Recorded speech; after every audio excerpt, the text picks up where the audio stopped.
राधे कृष्ण कृष्णा। कार्तिक मास कथा में आगे भक्ति का स्वरूप, शालिग्राम शिला का की महिमा तथा वैष्णव पुरुषों का महात्म्य। श्री पार्वती जी ने पूछा, प्रभु विश्वेश्वर, श्रेष्ठ भक्ति का क्या स्वरूप है जिसके जानने मात्र से मनुष्यों को सुख प्राप्त होता है? महादेव जी बोले, देवी, भक्ति 3 प्रकार की बताई गई है, सात्विकी, राजसी और तामसी। इसमें सात्विकी उत्तम, राजसी मध्यम और तामसी कनिष्ठ है। मोक्ष रूप फल की इच्छा रखने वाले पुरुषों को श्री हरि की उत्तम भक्ति करनी चाहिए। अहंकार को लेकर या दूसरों को दिखाने के लिए अथवा ईर्ष्यावश या दूसरे का संहार करने की इच्छा से जो किसी देवता की भक्ति की जाती है वह तामसी बताई गई है। जो विषयों की इच्छा रखकर अथवा यश की और ऐश्वर्य की प्राप्ति के लिए भगवान की पूजा करता है उसकी भक्ति राजसी मानी गई है।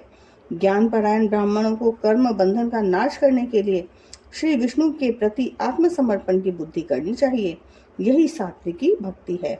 अतः देवी, सदा सब प्रकार से हरि का सेवन करना चाहिए। तामस भाव से तामस, राजस से राजस और सात्विक से सात्विक गति की प्राप्ति होती है। भगवान गोविंद में भक्ति रखने वाले पुरुषों को समस्त देवता प्रसन्नता पूर्वक शांति देते हैं।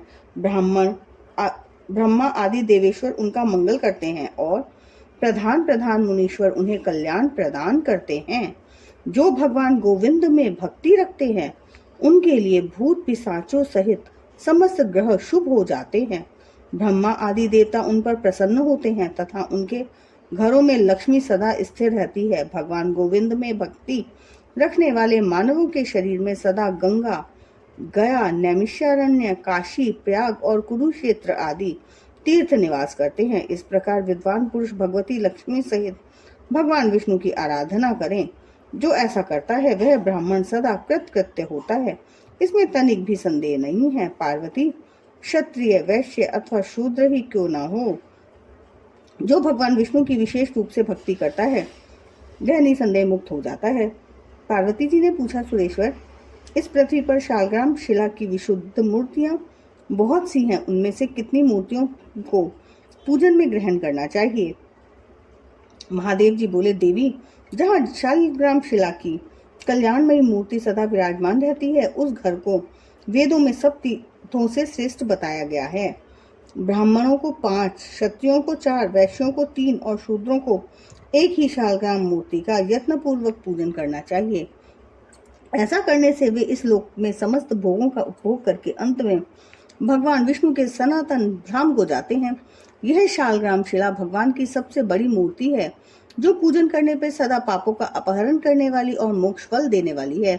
जहाँ शालग्राम शिला विराजती है वहाँ गंगा, यमुना, गोदावरी और सरस्वती सभी तीर्थ निवास करते हैं, इसमें तनिक भी संदेह नहीं है।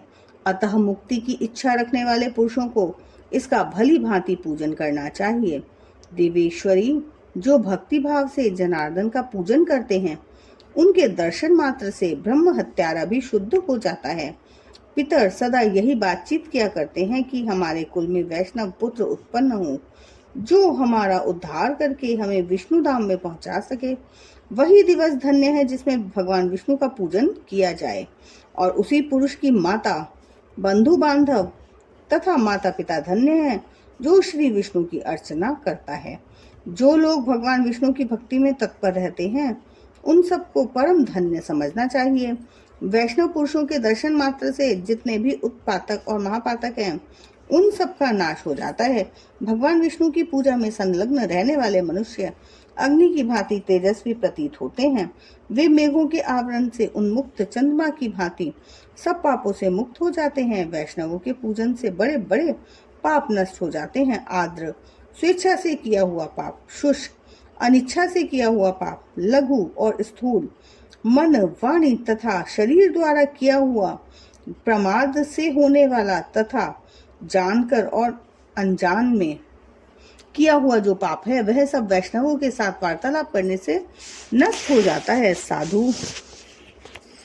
पुरुषों के दर्शन से पापहीन पुरुष स्वर्ग को जाते हैं और पापनिष्ठ मनुष्य पाप से रहित शुद्ध हो जाते हैं। यह बिल्कुल सत्य बात है। भगवान विष्णु का भक्त पवित्र को भी पवित्र बनाने वाला तथा संसार रूपी कीचड़ के दाग को धो डालने में दक्ष होता है। इसमें तनिक भी संदेह नहीं है। जो विष्णु भक्त प्रतिदिन भगवान मधुसूदन का स्मरण करते हैं, उन्हें विष्णुमय समझना चाहिए। उनके विष्णु रूप होने में तनिक भी संदेह नहीं है। भगवान के श्री विग्रह का वर्णन नूतन मेघों की नील घटा के समान श्याम एवं सुंदर है। नेत्र कमल के समान विकसित एवं विशाल हैं। वे अपने हाथों में शंख, चक्र, गदा और पद्म धारण किए हुए हैं। शरीर पर पीताम्बर शोभा पा रहा है। वक्षस्थल कौस्तुभ मणि से दैदिप्यमान है। श्रीहरि गले में वनमाला धारण किए हुए हैं। कुंडलों की दिव्य ज्योति से उनके कपोल और मुख की कांति बहुत बढ़ गई है। किरीट से मस्तक शोभित है। कलाइयों में कंगन, बाहों में भुजबंद और चरणों में नुपुर शोभा दे रहे हैं। मुख कमल प्रसन्नता से खिला हुआ है। 4 भुजाएं हैं और साथ में भगवती लक्ष्मी जी विराजमान हैं। पार्वती जो ब्राह्मण भक्ति भाव से युक्त हो इस प्रकार श्री विष्णु का ध्यान करते हैं, वे साक्षात विद्वान विष्णु के स्वरूप हैं।